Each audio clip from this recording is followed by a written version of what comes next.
Apa yang Tuhan tetapkan gak bisa ditambahi dan tidak bisa dikurangi. Itulah takdir yang harus kita jalani dalam hidup.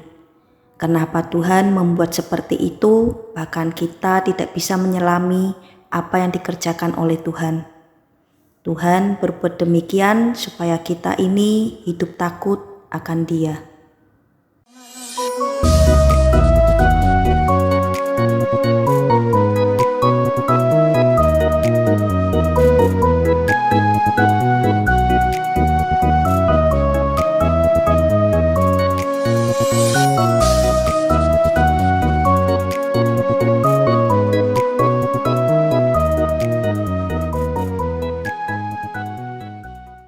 Bagaimana kabarnya hari ini? Pasti luar biasa ya, karena kita punya Tuhan yang luar biasa.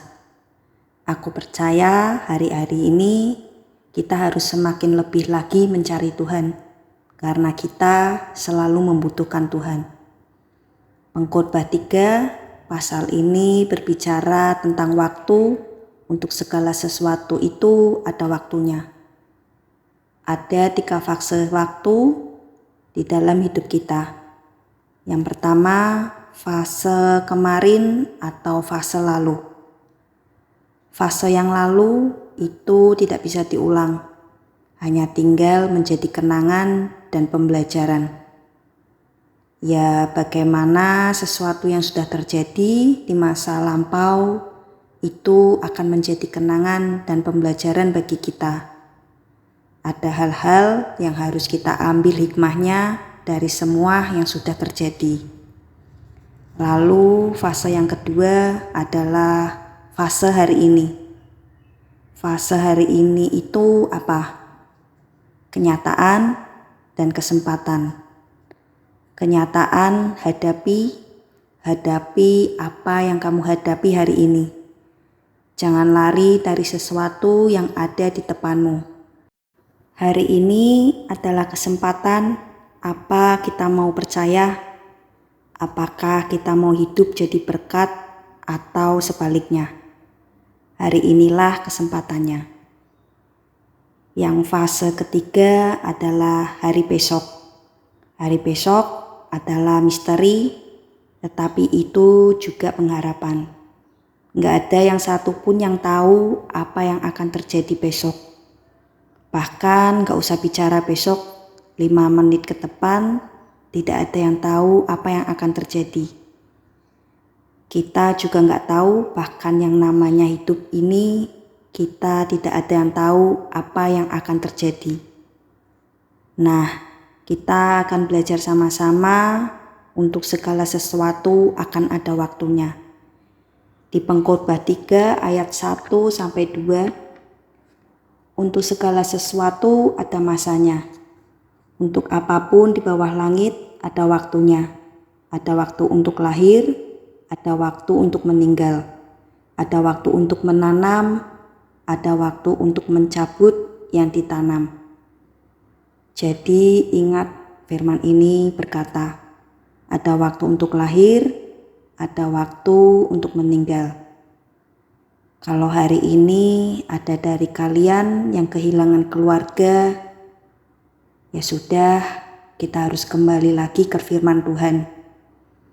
Meninggal itu tidak ada seorang pun yang tahu. Umur berapapun kita tidak tahu. Kemarin temanku baru kehilangan anaknya yang masih muda, yang berumur 20 tahun. Padahal bulan ini anaknya mau wisuda. Emang tidak mudah menerima kenyataan itu. Tapi aku mau bilang, untuk segala sesuatu itu ada waktunya. Pernah dengar kan? Orang tuh kalau jahat gak mati-mati. Bener gak? Orang baik malah cepat matinya. Ya karena Tuhan itu tidak berkenan sebenarnya pada kematian orang fasik. Dia inginkan pertobatannya. Kalau misal orang itu belum mati, berarti masih dikasih kesempatan untuk bertobat. Kalau melihat keadaan zaman benar, Alkitab bilang, lebih baik mereka yang sudah mati sejak hari ini di dalam Tuhan. Sudah gak mikir lagi pergumulan ke depan.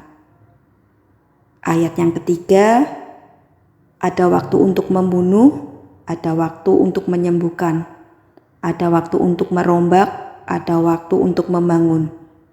Ayat keempat, ada waktu untuk menangis, ada waktu untuk tertawa, ada waktu untuk meratap, ada waktu untuk menari.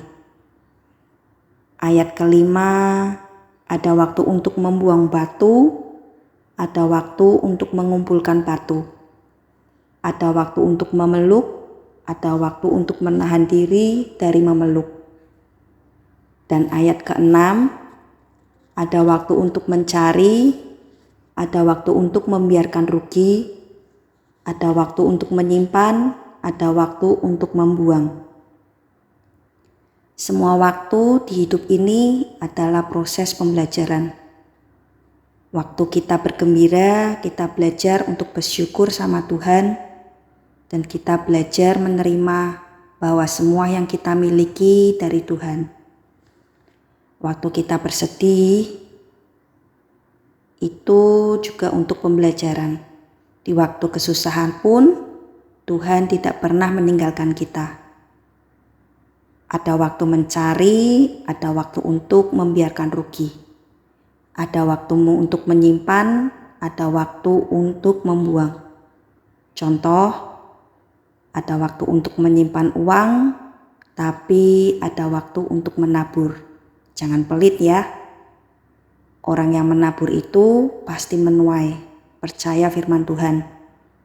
Firman Tuhan itu ya dan amin. Di Alkitab ada berkata, ada yang menghemat luar biasa tapi semakin berkekurangan. Ada yang menyebar yang luar biasa tapi bertambah kaya. Ini prinsip firman Tuhan. Di mana kita aman menyimpan harta?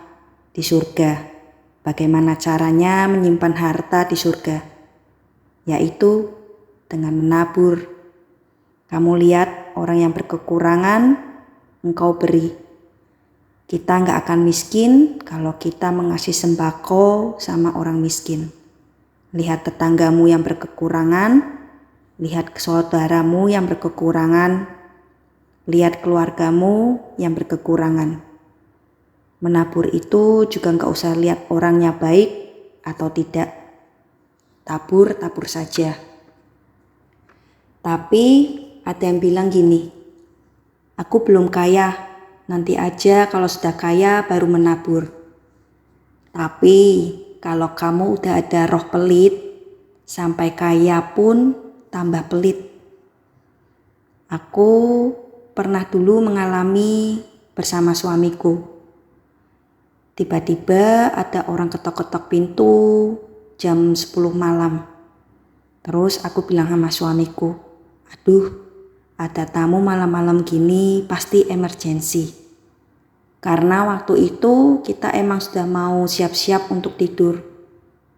Akhirnya suamiku bukain pintu dan ternyata tukang jual soto dekat rumah. Dia ke rumah karena ingin pinjam uang 50.000. Dan waktu itu uangku juga tinggal 50.000 di dompet. Itu zaman waktu kita masa perintisan. Bapak itu mau pinjam uang untuk membeli obat untuk anaknya yang lagi sakit. Akhirnya kita kasih uang itu ke bapak. Dan besoknya suamiku berangkat kerja. Tiba-tiba siangnya suamiku kasih kabar. Suamiku dapat berkat dari atasannya. Puji Tuhan. Kenapa kita tidak mengalami mujizat? Karena kita mengandalkan manusia. Orang yang mengandalkan Tuhan akan melihat Tuhan bekerja. Terus aku ngobrol sama suamiku. Kalau seandainya semalam kita tidak kasih bapak itu, dan suamiku menjawab, jangan salah, bisa saja bapak itu jelmaan malaikat di mana Tuhan menguji hatimu.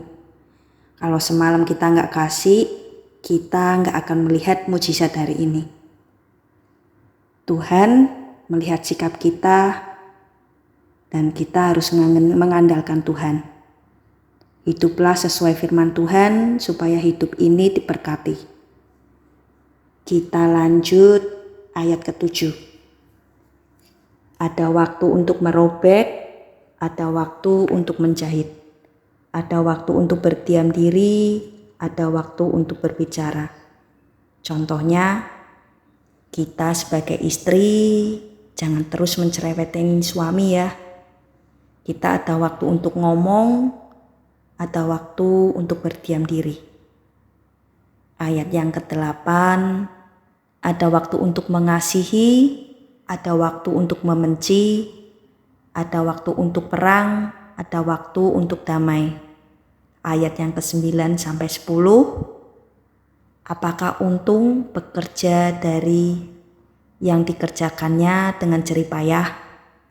Aku telah melihat pekerjaan yang diberikan Allah kepada anak-anak manusia untuk melelahkan dirinya. Jadi sebenarnya kita hidup di dunia ini untuk bekerja hanya untuk melelahkan diri. Kalau kita mati, kita nggak akan bawa apa-apa kan? Nah, kasihan banget kalau kita sudah bekerja melelahkan diri dan kita tidak dikasih karunia untuk menikmatinya. Jangan sampai kita terjebak dengan rutinitas. Ayat yang ke-11, Ia membuat segala sesuatu indah pada waktunya. Bahkan Ia memberikan kekekalan dalam hati mereka. Tetapi manusia tidak dapat menyelami pekerjaan yang dilakukan Allah dari awal sampai akhir. Enggak ada seorang pun yang tahu apa yang akan terjadi dalam hidupnya. Bahkan apa yang akan Tuhan kerjakan. Kita semua tidak mengerti. Kadang-kadang kita nggak bisa menyelami apa yang Tuhan lakukan. Makanya ketika kita sedang menangis, sedang diproses, jangan buru-buru salahkan Tuhan dan salahkan orang lain. Bisa jadi itu jadi bagian proses Tuhan untuk mengangkat label imanmu. Sebaliknya, kalau kita sedang diberkati, jangan terlalu senang. Siapa tahu itu cara iblis untuk menjatuhkan kita. Berjaga-jagalah. Ayat ke-12, aku tahu bahwa untuk mereka tidak ada yang lebih baik daripada bersuka-suka dan menikmati kesenangan dalam hidup mereka. Apa yang harus kita lakukan sekarang? Bersukacita, nikmati rumah tangga kita, nikmati pekerjaan kita, nikmati semua yang baik dari hasilmu yang kamu dapati hari ini. Ayat yang ke-13, dan bahwa setiap orang dapat makan minum dan menikmati kesenangan dalam segala jerih payahnya itu juga adalah pemberian Allah. Maaf, kamu boleh bekerja, kamu dapat uang, tapi untuk menikmati berkat-berkat itu adalah anugerah Tuhan. Contoh, ada orang kaya tapi tidak bisa menikmati karena mereka tidak mendapatkan kasih karunia untuk menikmatinya. Tapi ada orang yang hidup pas-pasan dan mendapatkan kasih karunia untuk menikmati apa yang dia punya dan bisa menikmati jerih payahnya dan bisa mensyukuri. Aku pernah suatu kali naik taksi. Aku tanya sama sopir taksinya, "Pak, sudah berapa lama jadi sopir?" Jawab bapaknya, "Sudah 25 tahun.